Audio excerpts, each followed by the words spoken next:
So, welcome everyone. We are so excited to be hosting our second session on education planning as a part of our AYA talk series. This is a series that started in 2025, and we're offering the specific topic again in 2026 to help connect AOA patients, survivors, professionals, and their loved ones with the information and resources that are really relevant to the AYA experience. And especially the topic of education planning and career planning is one that, with really popular demand, we wanted to focus on again this year. So some quick housekeeping. We will be recording this webinar, so it will be available on demand on the Inova Peterson Life with Cancer YouTube page, along with all the other AYA Talk sessions that we've held to date. We will be having time at the end for a short Q&A, so please feel free to use the chat throughout the session if questions come up. I will be assisting Vanessa in monitoring the chat or the Q&A. They might not be addressed until the end of the presentation, but we do encourage you to send anything that you'd like to be highlighted or have a question about. Of course, if you are a patient, survivor, or loved one yourself, in order just to be mindful of your privacy, we just ask that you keep personal details to a minimum in any questions that you ask since this is recorded. So I'd like to get us started with just some quick introductions. My name is Gemma Stratton, and I am a licensed clinical social worker and therapist with the Peterson Life with Cancer program, as well as the coordinator for these AOA Talk series. The real star of the show today is our wonderful Vanessa Wagener, who is a pediatric oncology education navigator with Ask Childhood Cancer Foundation. Vanessa has her Master's of Education from the University of Maryland and is a former high school educator coming to us with a wealth of knowledge about adolescent and young adult education needs. Much of her work focuses on working with AYAs every step of the way through their cancer journey when it comes to education planning, post-secondary school options, and entering the workforce. So welcome, Vanessa, and thank you so much for joining us today. Wow, thank you so much, Gemma, for that wonderful intro. I'm so excited and honored to be here today. Just a little bit about my past. I was a math high school teacher, and one of the things I loved was just seeing all the incredible things that my students would do after high school, whether it was going to college, whether it was opening up their own business, finding a trade that they love, or even just going directly into the workforce. So whatever it was, I just love seeing my students pursue their passions. And my goal for today is kind of to help you do the same. The possibilities after high school are endless, and I want to help you as much as I can in getting started towards your future career. So, we will be covering a couple topics today. I'm going to be sharing a lot of information, and I'm sorry if I overwhelm you. But don't worry, again, like Gemma said, all of this is recorded and we can also send out the slides and any additional resources that you might need. So today's topics are paths after high school. So we'll get into some different paths that we can take, late effects and accommodations, and just additional resources. My slides kind of freeze up here, so let me give this a second. Okay, there we go. Um, so we're going to start today by talking about all the different wonderful paths you can take after high school. As you can see already, there are quite a few different directions you can go, and this isn't even all of them. So, sorry. I also want to emphasize that there is no right or wrong direction to go. The best path is the one that aligns with your passions and with what you want to do.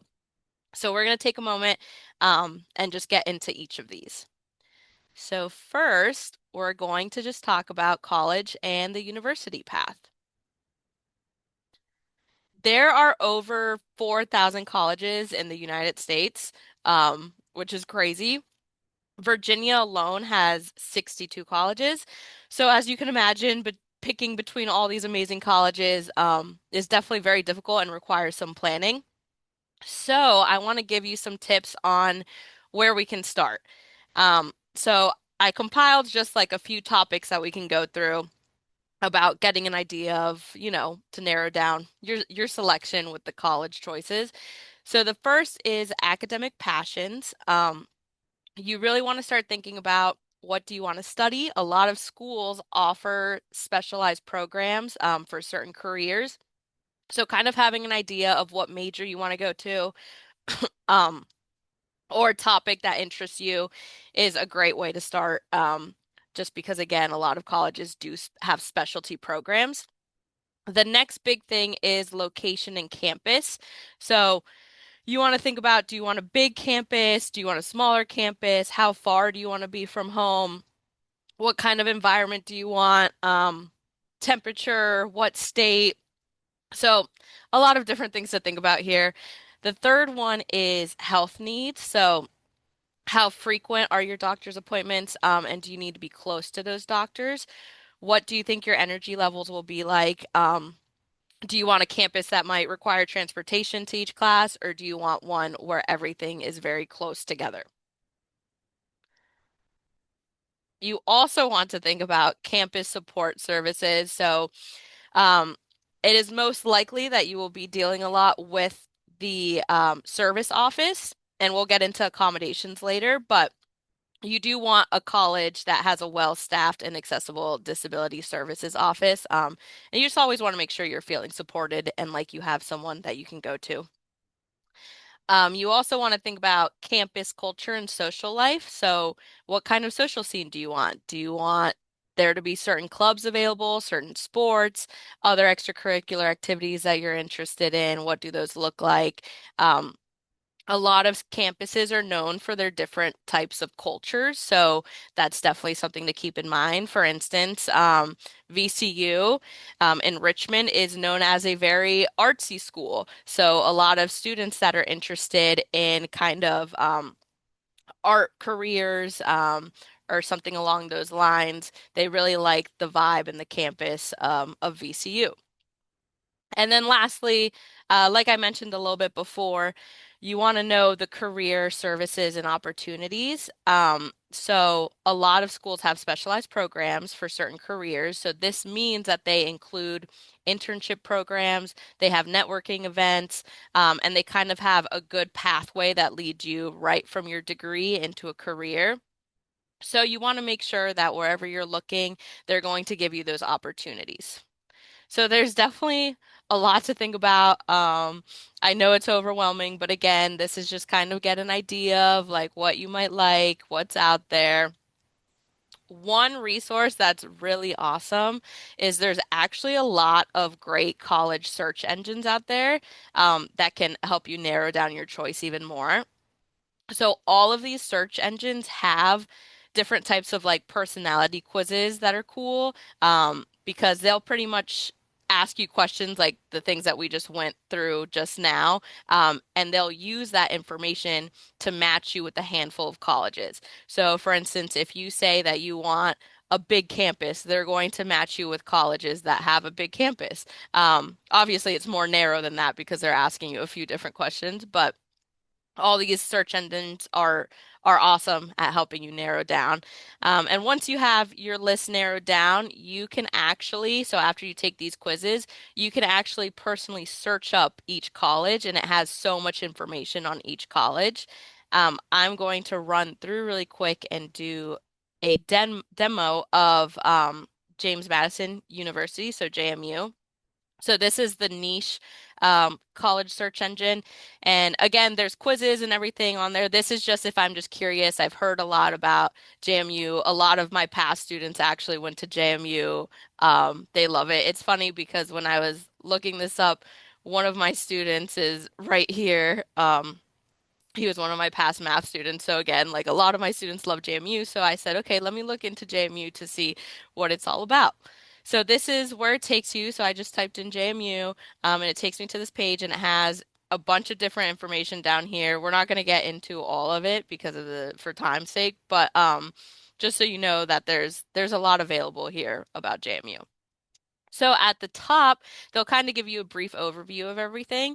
Um, they have an overall grade, the acceptance rate, the number of students, the estimated price, the location. And as you look more into each section, you'll find more details. So, for example, right here, you'll see that Niche actually has a grading system where they collect data from all the students, from staff, just the community, and they kind of give an overall grade. So the overall grade for JMU is an A minus. I'm not sure how accurate this grading system is, but it is cool to see, and you can actually click on each of these and see why that's the rating that they're given based on the data that they've collected. And then if you keep scrolling down, so now again, here you'll see like all the different things I can explore. So right now I'm just at admissions and acceptance. They have the deadline, they have the acceptance rate. They also give you an estimate of what the SAT, ACT range is, and it will tell you if these tests are required or not. So right here it says considered but not required. Um, I do want you to keep in mind that this isn't super black and white. So some people will be out of the range. So right here, the SAT range, the ACT range. I might score lower than this, but that doesn't mean that I'm not going to get in because there's other factors in the application. So your essay, extracurriculars, things like that can definitely help your chances. So don't think just because you look at this and you're like, oh man, I'm not in that range. Don't worry, because you still have the opportunity to get in. There's also a section that breaks down the cost and tuition. I do want to specify that this is just an estimate, but they do have a built-in calculator. So here it says estimate what you'll actually pay for college. And that kind of gives you a better idea of what you'll be paying. So again, these college search engines are free. This is just niche, but like I said, there's a whole bunch of them. If you just Google it, you'll find them. But they're a great free resource and they offer a lot of cool information. So I would definitely check them out. Um, and a lot of them also actually have like virtual tours, which is cool. So if you can't visit the campus, you can watch a video where they'll take you through like a dorm room or your classes. So that's really nice. Okay, so now we'll get into a little bit of the application process, which can be stressful. So it's always best to start early. Here are some of the things you should be doing your junior year, and then in a second we'll talk about your senior year.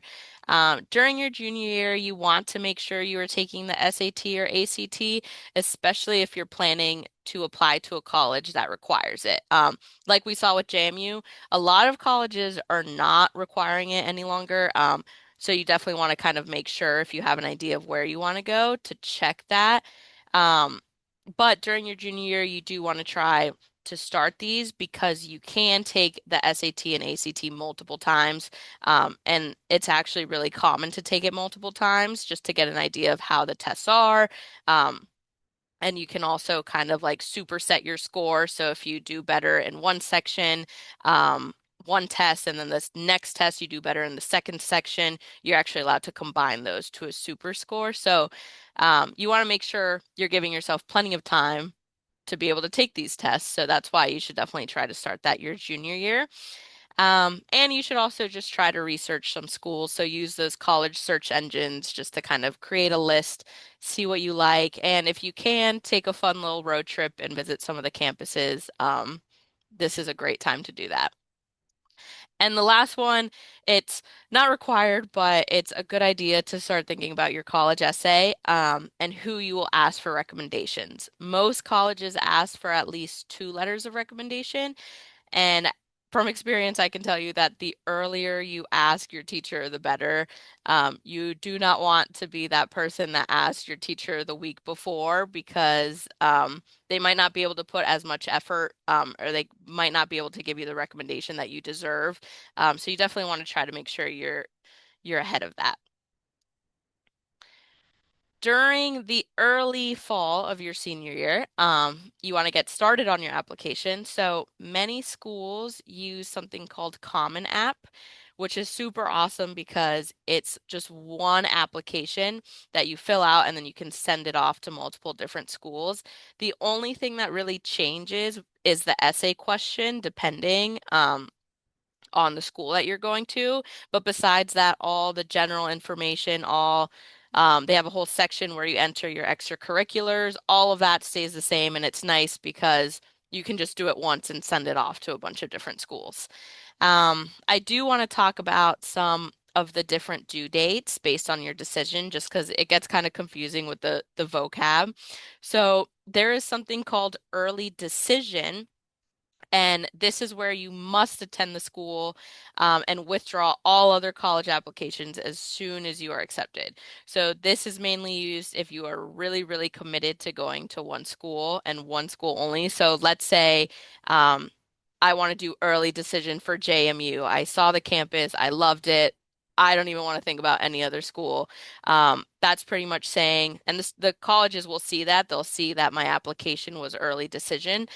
So that means if they will have me, I will have them. And I have to withdraw all my other applications. So that's really if you're one and done and there's just one school that you really, really want to go to, you would go to early decision. Then there's something called early action, which is just where you submit your application very early, but you don't have to commit to going. So it's not as binding as early decision. Early action's just nice because you're kind of ahead of the game, and a lot of times you'll actually hear back earlier than if you do regular decision. The due dates for early decision and early action are usually in November, so that's kind of why you want to start your application now if you're going for either of those. Regular decision is usually due in January, so you have a little bit more time. You also want to make sure that you're spending senior year gathering everything you need documentation wise and applying for financial aid. So, to apply for financial aid, you have to fill out FAFSA. Doing this early will get you the most financial aid. So, you want to make sure again that as soon as you can complete FAFSA, that you do that. And then your final decision will be May 1st. So, on May 1st, you decide what college you're going to. Um, and yeah, so you definitely have time between sending your application and making your final decision, which is nice. Okay. Before we move on to some other paths after high school, I know I've been on college and university a lot. I do want to give you just a few application tips, and these can actually be applied to the different paths as well. Um, the first is you want to make sure you explain any academic impact you've had. So all applications have a section that's called additional information, and Common App has a whole section, and it's very easy to find. Um, where you can give some additional detail. So, for instance, if you've had a dip in grades or you've taken a lower course load or something along those lines, you want to make sure you add that to your application. Just because the school, the colleges you're going to, the application office won't be able to guess why you've had lower grades unless you tell them. So, here are some ways that you can phrase those different situations. So I've helped some kids kind of phrase, who are going through treatment, depending on what they want to say. But these are just some ideas. So, for instance, if you have poor attendance, you can say, my attendance record. So, I'm looking at this one. My attendance record during the school year reflects frequent absences due to necessary medical appointments, scans, physical therapy related to a cancer diagnosis. You can keep it simple, but again, just saying so that the people on the other end can see, oh, that's why their attendance was lower. Um, you can also talk about grades. So, looking at this one, my high school transcript does not fully reflect my academic potential due to a prolonged battle with cancer. Managing chronic fatigue, cognitive side effects, and frequent medical absences made it incredibly difficult to maintain high grades, resulting in lower grades across several semesters. So, again, just saying something along the lines. You don't have to get into super detail, but mentioning somewhere if you do have lower grades, the reasoning behind that. This is definitely not required, but if you're feeling up to it, just adding a positive note if you want at the end. So, for instance, I want to provide context for my grade in, let's say, chemistry during my junior year. I was undergoing intensive medical treatments at that time, and the brain fog and absences coincided heavily with this cumulative fast-paced course. While the grade is low, I pushed through to finish the class rather than dropping out, demonstrating my commitment to learning even under extreme circumstances. Again, this is not necessary. But if you do want to give yourself a pat on the back and say, hey, like I still pushed through that class, even though maybe my grade doesn't, it's not what I wanted it to be, definitely feel free to add that in. Another tip is to choose recommenders who truly understand you and your journey. So keep in mind that a recommender does not just have to be a teacher. It can be a counselor, it can be a coach, it can be any other staff member at the school. And you just want to be mindful of who you're choosing and making sure that you're choosing someone who really understands you. And if you are struggling to kind of figure out who to pick, or you don't have someone that necessarily comes to mind, another thing that you could think about is what career path you do want to take or what you want to study in college. So, for instance, as a past math teacher, a lot of students who were going into engineering or any STEM fields, they would come to me because having a recommendation from a math teacher is good for certain programs.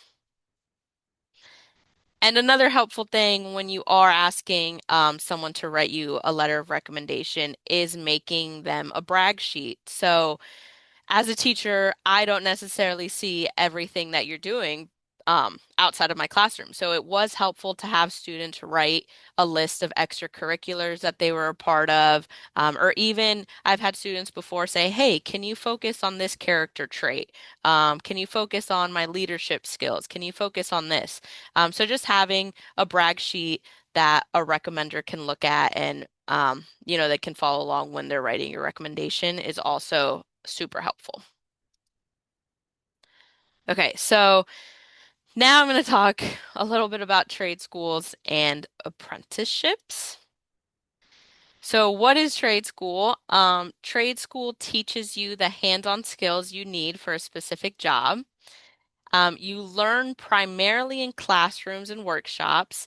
So it's similar to a college class where you're still having that classroom experience. The only difference is that you'll have a lesson and then you'll get to actually practice with tools and equipment. So it's very hands-on. Most programs fall between a couple of months to 2 years.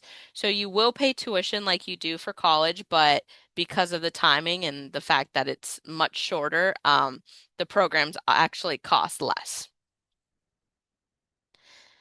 And when you finish trade school, you will get a certificate or diploma that shows you're ready for an entry-level job, or ready to take the licensing exam.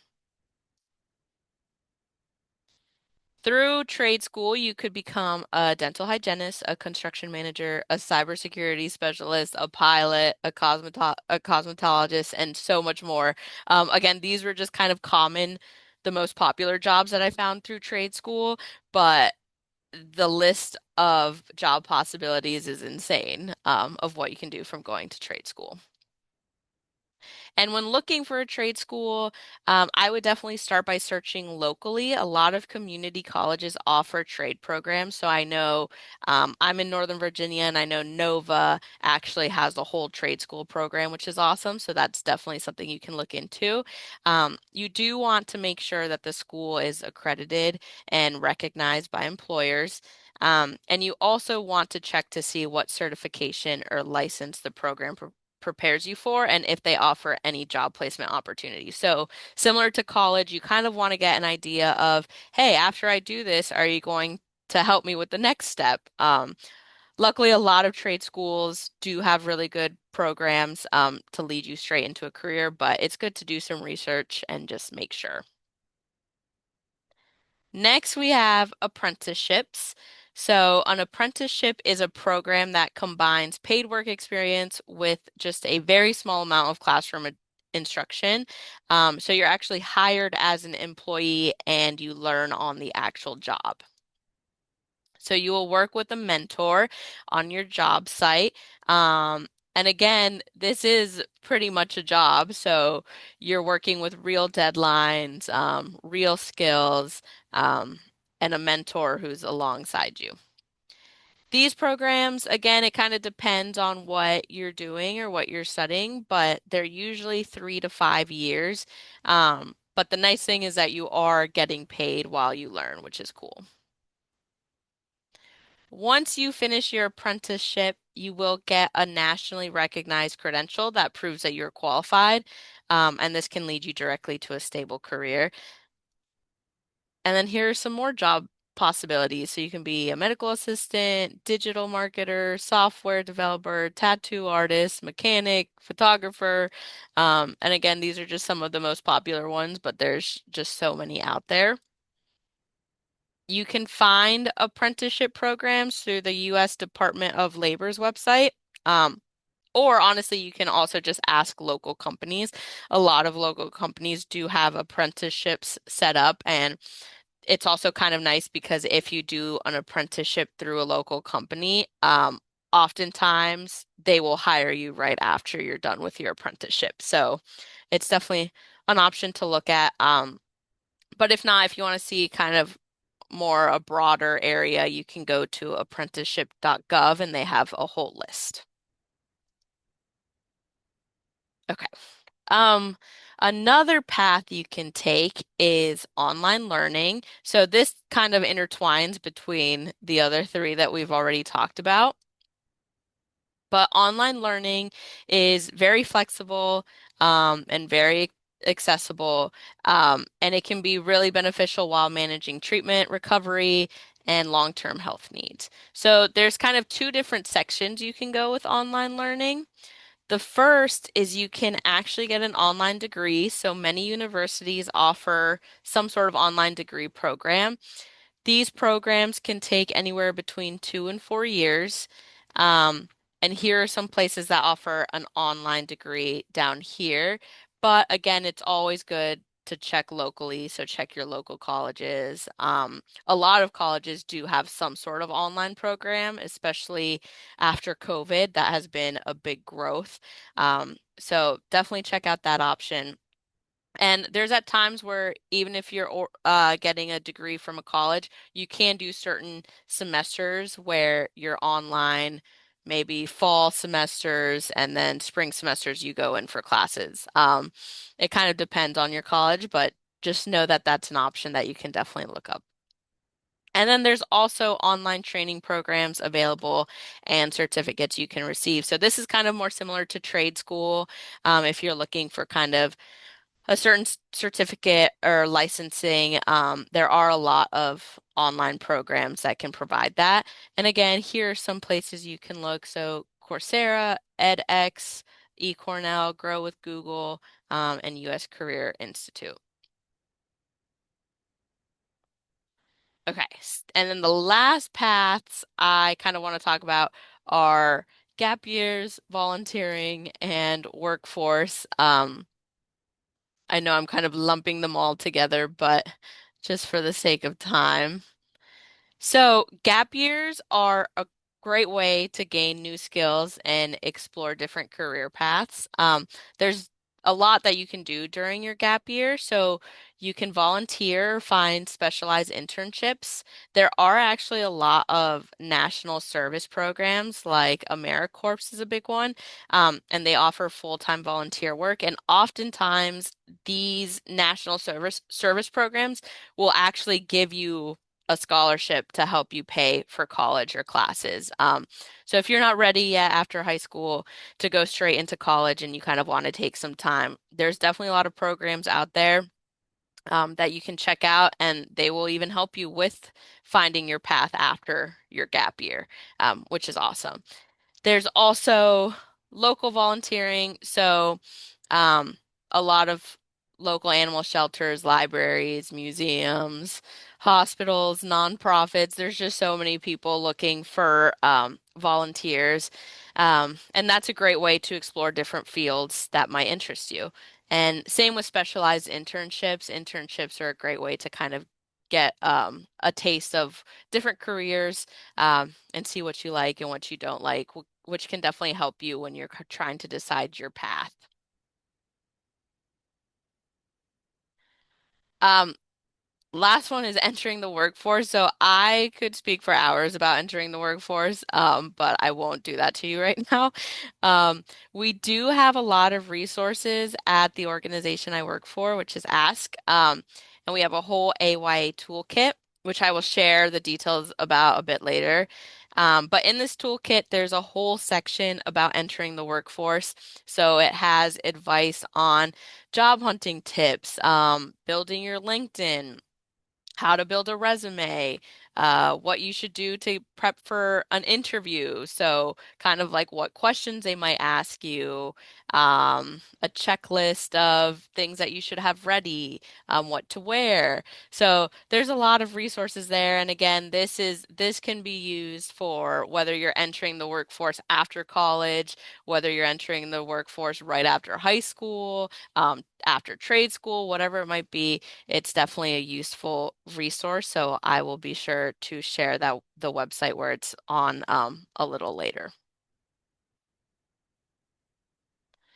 Okay, so next I want to dive in a little bit and talk about the late effects and accommodations that you can receive um, in school or actually in the workforce as well. So, accommodations are supports that you can receive at school or your workplace just to have equal access and opportunity. So, for right now, I will specifically be talking about accommodations in like the school setting, so college, trade school, online programs. But again, please know that you can receive accommodations in the workplace as well. So, to request accommodations through college or trade school, you have to register with the Disability Services Office. Sometimes it's not called this depending on the school or the program. Sometimes it'll have a different name, but it's something along those lines. It might be Student Support Services or Office of Accessibility. It kind of depends, but your admissions representative or your college advisor can definitely help you figure out what the office is called, where that is, and will help you make an appointment. And just a side note, every student will get a college advisor. So you don't have to request a college advisor. You will be paired with a college advisor. And so when I talk about college advisor, it's kind of like your high school counselor. That is the go-to person that's going to kind of help you navigate this. These are some common accommodations that you can receive in college or in trade school. So you might notice that some of them are similar to high school. So if you received accommodations in high school, there are some that are similar that you can also ask for in college. There are some that I do want to talk to you about that are a little different. But in terms of the same ones, kind of extended time on tests and assignments, flexible attendance. So if you know you're going to have a lot of appointments, and you need your professors to kind of give you that flexibility, flexible attendance is an accommodation. Um, One that's a little different from high school is a note scribe. So the colleges will actually pay other students to take notes in class for you, which is pretty cool. So that's an accommodation, and they'll take notes. They'll attend the same lectures as you. They'll take notes for you, and then just give you a copy at the end of class. Another big one is priority registration for courses. So this is a big one because registration for courses is very chaotic. I remember when I was in college, it was chaos. You got like a little time stamp that was like, okay, you can register from classes on this day from noon to 1:30, and you have to figure out all your classes, your whole schedule in that time frame. Um, and of course, they always give priority to juniors and seniors in college. So the classes do fill up very quickly, especially online classes. So having this as an accommodation can just help ensure that you will be placed in classes that fit your schedule and your specific needs. So if you do need to prioritize being in online classes, and those are something that you need in your schedule, you want to make sure that you have this accommodation. You can also have another one that's a little different. You can also have an accommodation for a single room dorm. Um, and these aren't all of them. These aren't all the accommodations you can ask for. These are just some of the most common ones that are used, but definitely something to keep in mind and to start thinking about. So these are some of the accommodations you might want to consider if you're experiencing any of these late effects. Again, these are not all the accommodations. I tried my best to kind of pair up what accommodations go with different late effects and what might help you out the most, but you know yourself the best. So definitely sit down and brainstorm and think about like what's going to help you the most. So for instance, with fatigue, you might need some flexible attendance. You might need some extended deadlines, and you might need some reduced course load. Another one that can fit in with fatigue is, again, the priority in registration for courses because maybe you have a really hard time getting moving in the morning, and you need that extra time in the morning to get extra sleep. So you want to be able to register for classes that are in the afternoon. So again, that's another great one is priority registration for fatigue. Um, if you experience low stamina, you might want campus transportation or accessible parking. So again, every different late effect has a bunch of different accommodations, but you know yourself the best, so make sure you're just brainstorming what might work for you. And then these are some other ones. So, just to kind of give you across the board. So, for instance, if you experience motor skills deficits, you could benefit from having a note scribe, or using assistive technology or having alternate testing formats. Access to food and water and rest periods, can be helpful if you're experiencing nausea. So again, just kind of think about what would be best for you. Cognitive late effects, like difficulty focusing or difficulty in organization, can also have helpful accommodations. So, for instance, this is one that we haven't really mentioned yet, but weekly meetings with an academic advisor to assist with your organizational skills, is an accommodation you can ask for. So, again, you really want to try to brainstorm everything and don't be afraid to ask. So I'm about to get into the steps for what you actually have to do to get accommodations. So we'll talk more about it in a second, but don't be afraid to ask for accommodations. If you think of something, even if you think the school might not be able to do it, it doesn't hurt to ask to see what they are able to do. So, really quickly, just a brief overview of the steps, just so you kind of know what to expect. The first thing you want to do is contact the Disability Services Office and register with them. Again, the name of the office might be different depending on the school, but I will say the earlier you get registered, the better. You can receive accommodations for any placement exams you might need. So, again, sorry I keep talking about math. It's just because I was a math teacher and that's what my brain goes to, but a lot of colleges require a math placement exam. So where you kind of have to show where you are with your math skills. If you want accommodations on the math placement exam, you want to make sure you're registered as early as possible because that takes place before you enroll for classes in college. The second thing is you need to provide documentation from a professional. So this can be medical records, reports, assessments, any past 504 plans or IEPs.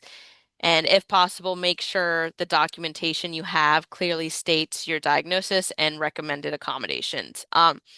I do always tell, especially if you have a 504 plan or an IEP, in high school, you want to make sure you get a copy of that before you leave, just because it is very helpful. Because you can go in and you can say, look, I got all of this for high school and it really helped me. Um, or you can even point to it and say, I had this accommodation, it didn't really help, but I would be interested in trying this. So again, just the more documentation you have, the better.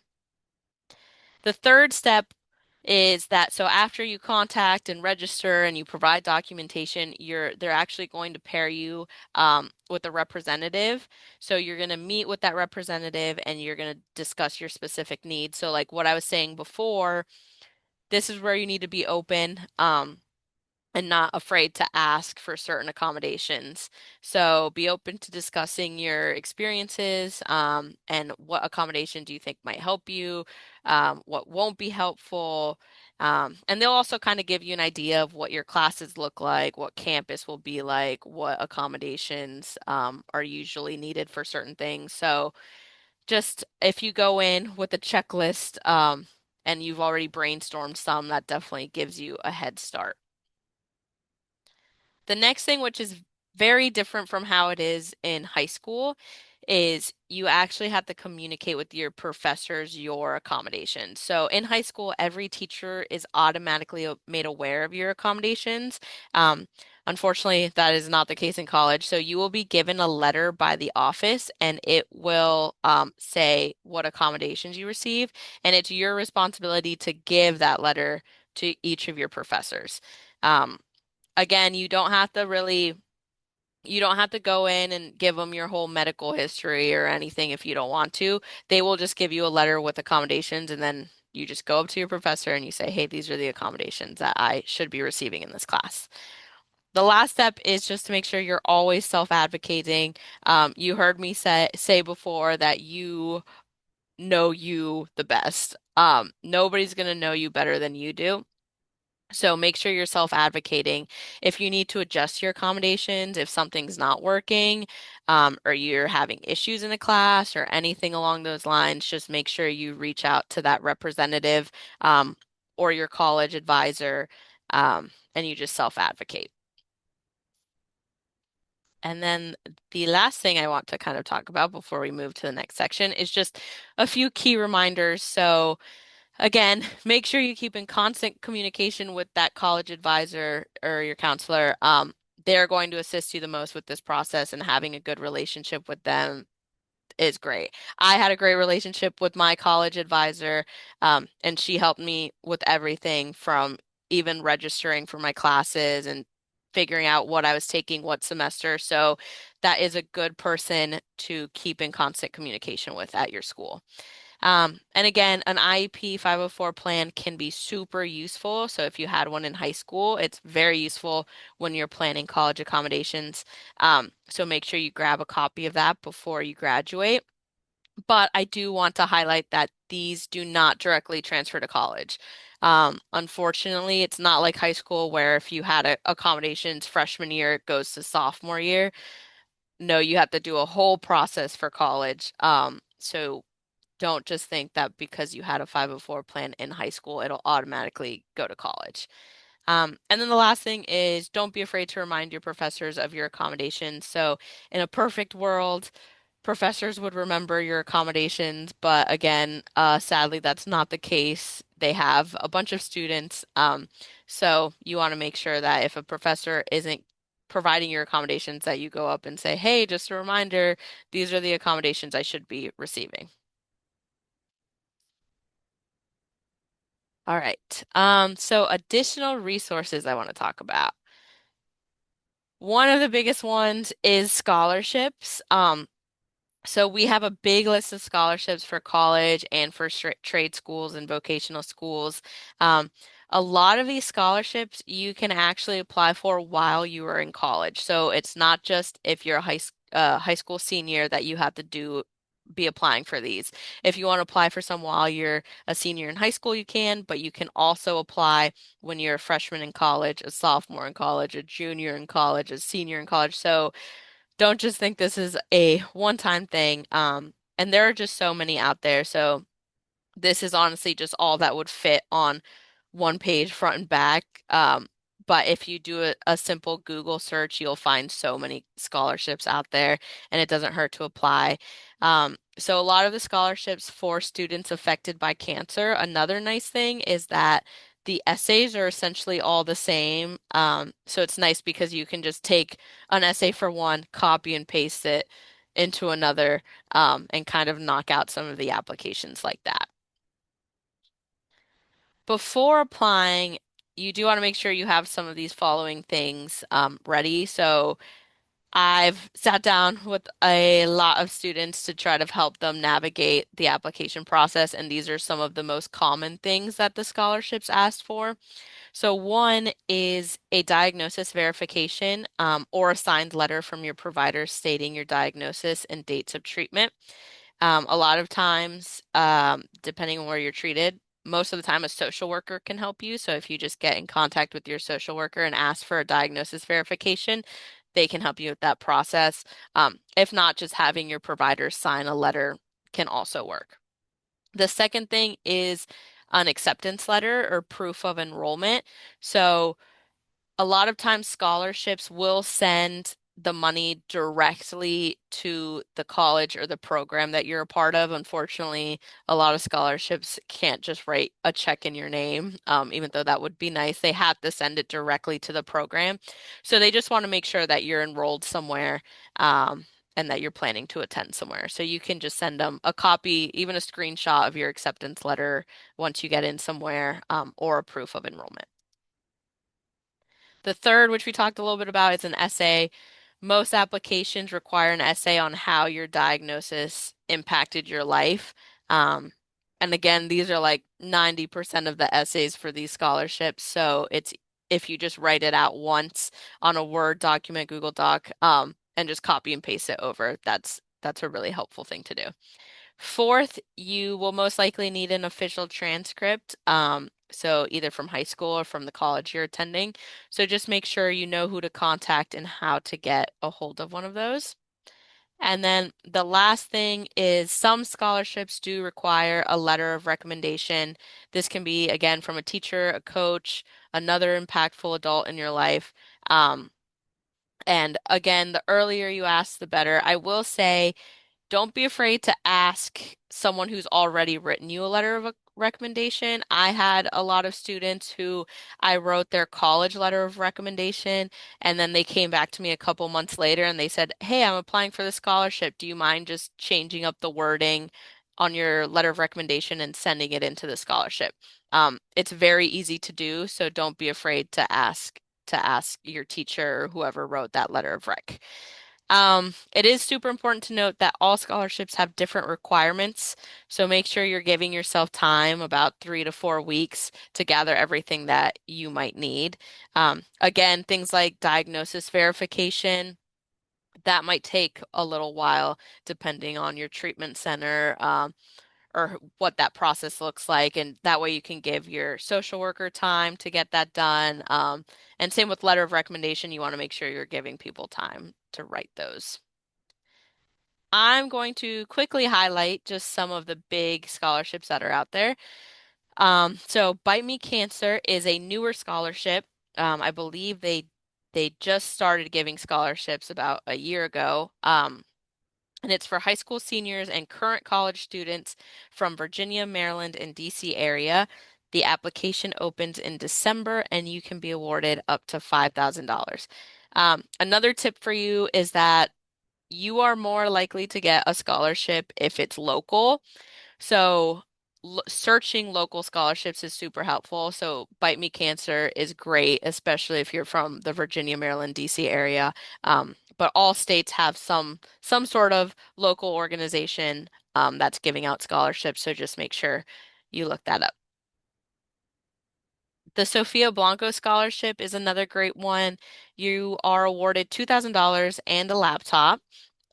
This application opens on January 1st. And there's also actually a sibling scholarship available through this organization as well, which is great. So if you have any siblings, make sure to tell them to check this one out, because they can also get a scholarship. There's also the TRCF scholarship, which also opens in December. You can be awarded up to $5,000. These are only a few of the scholarships there are. There's just so many out there. So definitely do a quick Google search and you will find all the ones that are available. I will say, based on last year, a lot of them do open up November, December, January timeframe, and then they close in March and April. So you might look right now and it might say no scholarships available, but that's because they're referring to the past application. So make sure around December and January you are looking again to see which ones have opened up. Um, and again, a lot of the due dates are between March and April, so make sure you're staying on top of that. There are also a lot of educational and career resources out there.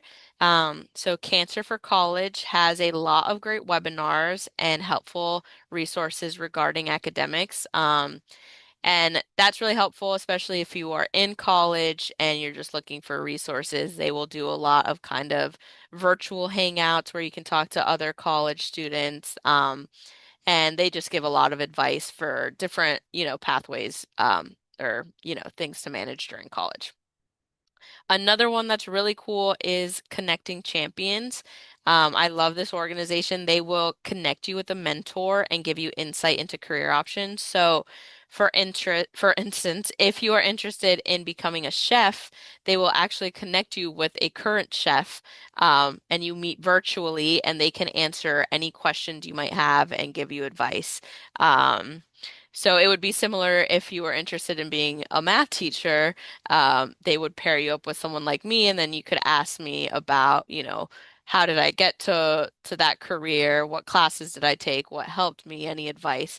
And sometimes they'll also send you customized internships or like activities. So if you are paired up with something cooler like a chef, I don't know if math would be the most fun, but if you're paired up with a chef, they will actually show you um, different skills and stuff that you can apply. Um, Cancer and Careers helps more with the workplace, and has a lot of advice on how to thrive in your work. They can help you with applying for jobs, and they have a lot of resources on getting accommodations in the workplace. So that's something that we didn't talk too much about, just because we were mainly focusing on college and trade school. But if you are looking for how to get accommodations in the workplace, Cancer and Careers is a good one. Um, and then I have to shout out the organization I work for, Ask. They also provide a lot of support. For example, the toolkits I was talking about are on our website. There's two toolkits. I believe I have them on this next slide. Yes. So there's two toolkits. There's an education toolkit and there's a young adult toolkit. The young adult toolkit is the one that I showed screenshots of where they have a bunch of advice for the workplace, but they also go through everything I talked about today. The education toolkit is more for elementary school students and high school students, but definitely check out the website. It's askccf.org. They also have different programs running. I know we have like an SAT prep, ACT prep coming up, so definitely check out the website. All right, All Gemma, right. I'm done with my rambling, so you can it's your turn now. Well, thank you so much, Vanessa. What an incredible amount of information, and really appreciate you sharing all of that. I want to, make some time for a Q&A, but similarly, we'll need to give a quick shout out to our Life with Cancer resources. So I wanted to highlight additional opportunities to connect with AYA patients and survivors, as we know this can make a huge difference in a patient's experience as you explore next steps and find others that can relate to the unique journey that you're on. So we'd love to keep connected. Know that if you are a local AOA patient or survivor, you're welcome to, you can scan this QR code on the left of the screen if you want to make sure that if you're not already receiving our emails when we have these different events, that you can make sure you receive them. On the right, you'll see that at Peterson Life with Cancer, we regularly offer support groups, structure, kind of unstructured virtual hangouts, and as well as we've been doing more and more in-person events to help our AYAs connect. What's great about our Life with Cancer programming and is it doesn't matter if you were treated with the Inova Health System. If you can physically get to one of our events in person, you're welcome. And if you're anywhere in the country, treated anywhere, you are welcome to join any of our virtual programming. We've done paint nights, we have a summer social coming up, and we do catered dinners and things just to provide those social opportunities that allow for that organic conversation to come up of what is my next steps and what did other people do and how did they navigate college and starting their job with this being a part of their story. So make sure you kind of check out what we are offering. But really quick, I just want to open up. We do have some questions I wanted to show in the Q&A. All right, Vanessa. So one question we got is if a student needs to take time off in the middle of they're already in college Mhm. due to treatment, what type of options are typically available to them? So if their diagnosis is happening and they're already in college. Oh yeah, this is a great question. It does definitely depend where you're going to college, and what they have available, but there's a few different things. One, if you need to take a semester off, that's totally fine. A lot of colleges will allow you to, they call it deferment. So a lot of colleges will allow you to defer a semester. So that's pretty much you can, let's say, start in the fall. Take spring semester off, and then you can continue your enrollment the next fall, and they will not withdraw you or anything from the college. Again, another great thing to keep in contact with your advisor, because they can kind of help you through that process. Another thing is, again, depending on the college, there are online courses you can take. So if that's something you can manage, even if you just take one class for a semester, that's okay, but maybe you can continue your program by taking one or two classes online if your college can offer it. There's also like Coursera, which I mentioned earlier, is an online program where they actually have partnerships with a lot of colleges where you can go take a course through them, and then count it as a credit with the college. So there's a bunch of different options. You can look at community colleges. Yeah, so definitely talk to your college specifically to see what they have available for you, just because it's dependent on where you are. Great. Thanks, Vanessa. Another question we got is it okay to not write about your cancer experience in your essay for college if you're not comfortable? Yes, of course. So, um, anything that you are sharing medically is optional. So even in when I talked earlier about that section where it says additional information, you do not have to talk about your diagnosis, if you don't want to. You can just say something very general, and just say, "Hey, I had lower grades because I was dealing with some medical something." You don't have to go into your diagnosis. You don't have to go into any of that.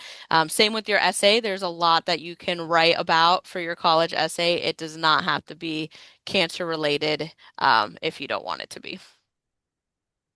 Great. That was all the questions we have for right now. I'll give a second in case anyone has anything else that they wanted to pop in. But otherwise, just as a reminder, all of our AOA talk sessions are available on the Nova Peterson Life with Cancer YouTube page, including the version of this session that Vanessa did last year that also has a pediatric oncology survivor that shared about his college experience while going through treatment. So if that's something that you think would be beneficial to just hear from another peer, check out our session from last year. And of course, you're always welcome to reach out either to us here or to your home treatment center as to find out more about the local resources that will be applicable to you. But otherwise, we really thank you so much for joining us this Wednesday evening. Um, it's so great to be able to share this information, and hopefully there's tidbits and pieces that will be helpful as you are navigating your education and career journey. And thank you for attending tonight. Yes, thank you so much. An email will go out with this recording once it's posted so that you know, as well as any other resources. I'm happy to add the links to the education toolkits that Ask has created that Vanessa shared about too in that email. So you can look through those resources as they have a lot of really great details about the AYA experience through career and education planning as well. Yes, and I'll also, well, I'll ask you now, Gemma, if you can include my email in case any other Mhm. questions come up. Of course. All right. All right. Thank you, everyone. Have a Thank great rest you. of your evening.